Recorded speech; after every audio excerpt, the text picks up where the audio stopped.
Right, okay, time to build Alexis Polux 405th Imperial Fists. So basically, this guy is just gorgeous. As I showed you in the last video, I've done all my kind of prep on him. So what I need to do now is I need to start putting him together. So got myself some super glue, and I do like Gorilla brand glue. I just find that it really does stick together. Now, because I've decided to leave these parts on to make painting easier, I won't I won't be attaching him to the base at this point. However, it's a very easy attachment to the base by the look of it. He's kind of 1 foot down here, the other foot up there. For now, I'm going to focus. I'm just going to move them out of the way because I'm not going to use them. I'm just going to focus about putting the main body parts together. And that way I can kind of get him all prepped and sprayed. I'm just double checking from my last video that I have not missed anything, because sometimes it's so easy to forget things. And this should be actually quite simple now, the actual build. So if you are wondering how I prepped it all, please look from my previous video so you can see how I did that part. And now everything should hopefully just fit together. However, to make sure that I don't make any mistakes, I will be doing a lot of dry fitting to begin with. So just basically making sure that nothing is, out of place or anything like that. Sometimes with resin miniatures, it can be a good idea to actually drill into them. Now, I'm not going to be doing that today because I don't think he'll really need it. But sometimes it's a good idea to create little drill points in things like these arms, just to give an additional point of stability, basically. Right, so I am actually going to put pretty much every single part of him on, and the reason I'm going to do that is because I want to airbrush clean him, and part of that airbrush cleaning process will basically be getting all the shadow and highlights and everything like that. Okay, so I think what I'll start with, just to begin with, is his backpack. I do like this Gorilla Glue. I'm just finding that it's one of the best that you can get for bonding resin. Like the Rat Ogres that I did recently for Blood Bowl, my goodness, they just aren't moving, which sometimes for resin is a miracle in itself. Okay, I do love this backpack. I like this sort of I can never remember. I'm gonna have to check this. I really should know this by now. I think this is Artificer, probably could be Crusade rather than Iron Armor. I'll have to double check it, but I really love the backpack that comes with the Mark 2 and 3. I think it's also the Thunder Warrior backpack, that as well. Although you're not really going to be able to get yourself a Thunder Warrior, unfortunately. It'd be nice if Games Workshop would just make some. Maybe just like a squad of 10, just for the fun of it sometimes. Okay, now what I'm going to do is I'm going to attach the gun to the underside of this, just so that I'm not trying to attach them later on. Now, again, there's a slight kind of dimple and kind of dimple and nipple. I always call them that. Probably is not the right terminology, but that's kind of what they look like. Again, I'm just going to let a bit of air get into that as I go.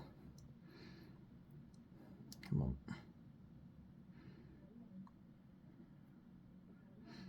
And there we go. We've got quite an interesting combi weapon there. It's very compacted. As far as I can see, it's definitely a combi melter storm bolter, which is definitely a cool thing to have attached to a power fist, to be quite honest. Okay, moving on from there, I'm not going to glue this shield on, so it does kind of go, let me just check here later on, and it'll attach into there. Now I'm looking at the way that that joint goes together. I have to admit, it's not a very strong bond, that, and I don't really want to glue this on yet because it's going to be a very different colour to the rest of the armour.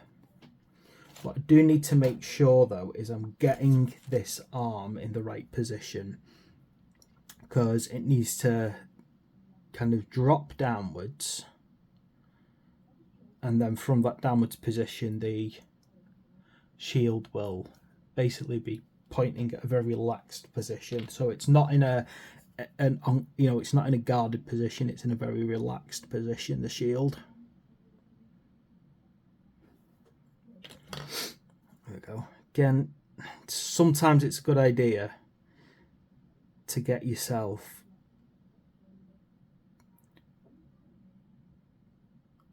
pins going through this, because they do actually help secure things.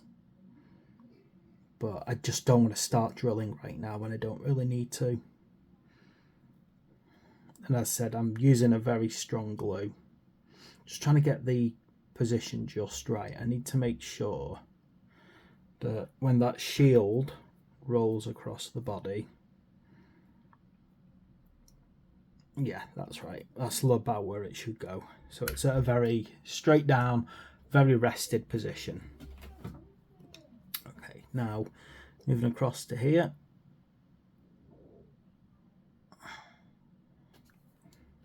And we've got the same again.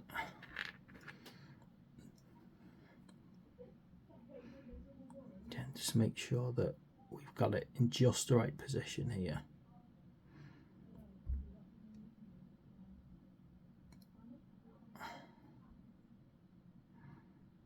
Again, just gotta get it in just the right position.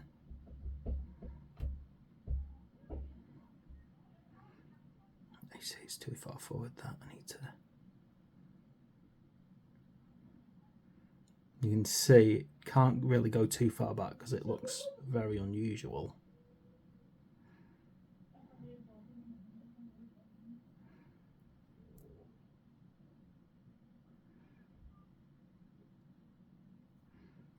That feels about right. You can normally get a good feel for these things.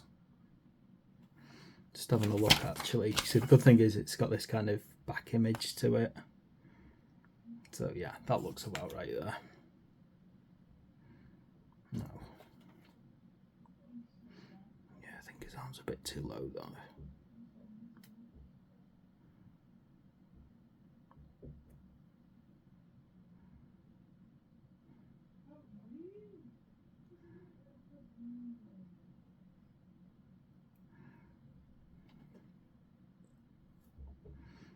Actually quite difficult to get this in just a nice settled position.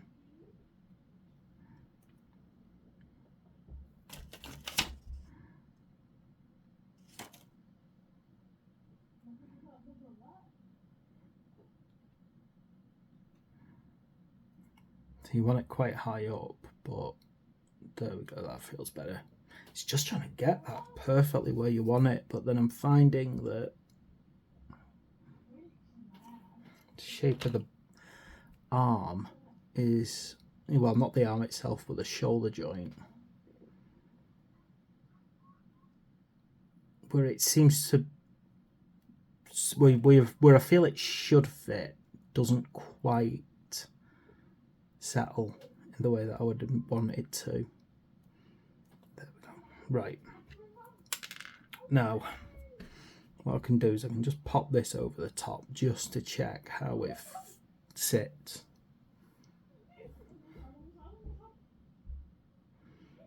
Okay, that is sitting well, so that's good thing so far.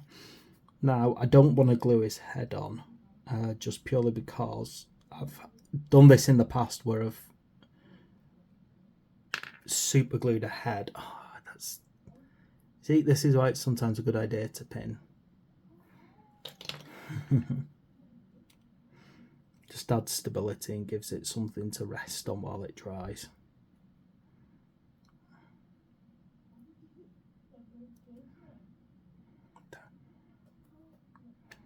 Now, studded shoulder pad.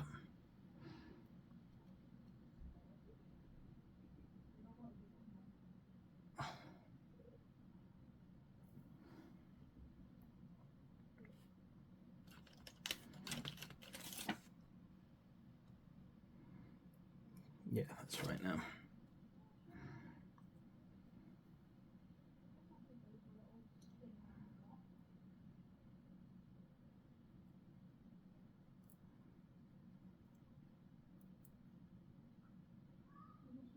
Doesn't half like moving this, does it?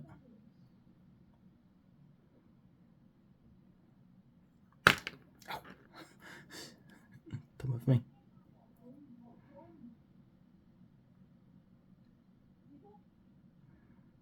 Right, come on now. I'm just a bit worried about how low those fingers look to my, from my position. They just feel very low down.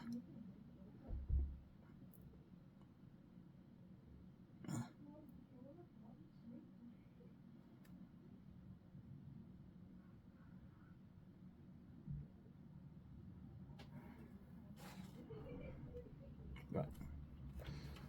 Now I'm gonna.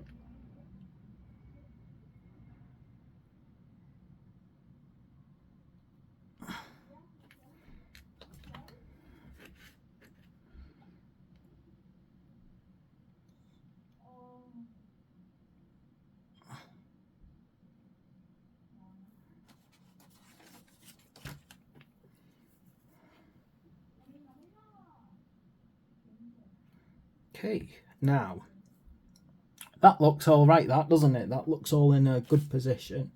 I think the other thing that we've got to consider is where this combat knife is going to go. Now, I'm looking at the model itself. It's actually hard to work out where this combat knife is supposed to go on the photograph of him, basically, because whichever direction you look at him from, you can't really see it.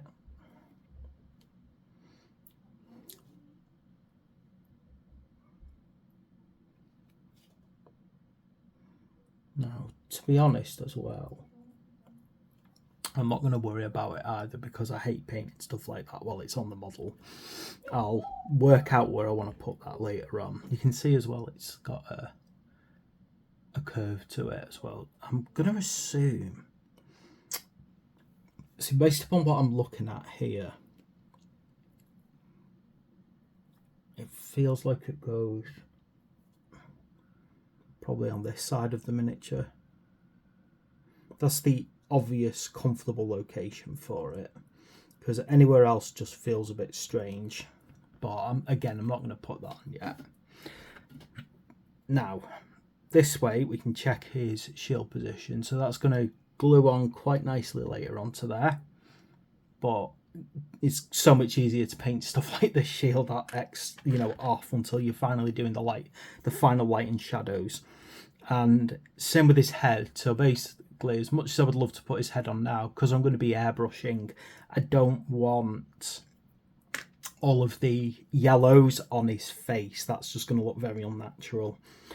Right, now one thing that I really wanted to do was have a comparison between this guy and a Primaris Marine, because I really want to see how big he feels even without his head. Now, looking at this, if we consider that this Primaris Marine is slightly bent, but very, pretty much upright, I would say that this guy pretty much goes toe to toe with the Primaris in size. You can pretty much see that, hopefully, which I'm really pleased about, because I really want him to feel like he is very tall. I suppose another good one to put him next to is this Sergeant, who's very upright.